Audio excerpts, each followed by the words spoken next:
మాట్లాడతారు మన పంచాయతీ యువత అధ్యక్షులు మాట్లాడతారు. ఆ తర్వాత నేను మాట్లాడి ఇక్కడ ముగిస్తాము.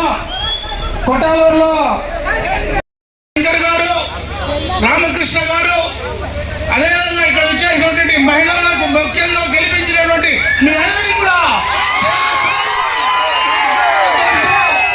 ఈ విజయం మీ విజయం, ఈ విజయం ప్రజా విజయం, ఈ విజయం కార్యకర్తల విజయం. అందుకే చంద్రబాబు నాయుడు గారు ఈ విజయాన్ని కార్యకర్తలకి అంకితం చేశారు.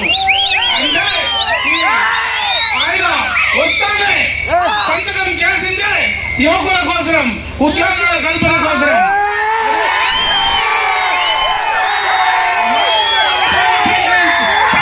జరిగింది.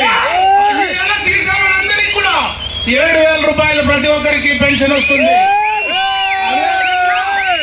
పెన్షనే కాకుండా మీ అందరికీ ఎన్నో సౌకర్యాలు 1,500 రూపాయలు అయితేనేమి యువకులకు మహిళలకు ఇవ్వడం, అదేవిధంగా ఈ యొక్క మెగా డిఎస్సిని కాల్ఫార్ చేయడం, ఇవన్నీ కూడా కాకుండా 5 పథకాలను ఇమీడియట్ గా ఆయన ప్రకటించడం జరిగింది.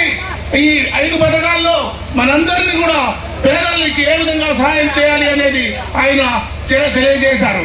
అంటే చంద్రబాబు నాయుడు గారు, పవన్ కళ్యాణ్ గారు, మోడీ గారు కలిసి ఈ యొక్క ఎన్డీఏ ప్రభుత్వాన్ని స్థాపించి మనకు కావలసినటువంటి అన్ని సౌకర్యాలు చేయడానికి ఇక్కడికి రావడం తథ్యం. వారు మరి 23వ తేదీ వస్తారని కూడా తెలియజేశారు. ఆయన వచ్చిన వెంటనే మనకు ప్రారంభించేది వచ్చింది నీటి సౌకర్యం. అదేవిధంగా ఎయిర్పోర్ట్ మనందరూ చాలా మంది ఇక్కడి నుంచి సింగపూర్, థాయిలాండ్ ఎక్కడెక్కడికో వెళ్ళి పనులు చేసుకొని బతుకుతా ఉన్నారు. మనకి ఇక్కడే కుప్పం నియోజకవర్గంలోనే ఎయిర్పోర్ట్ కూడా వస్తుంది. ఈ నుంచే వెళ్ళేదానికి కూడా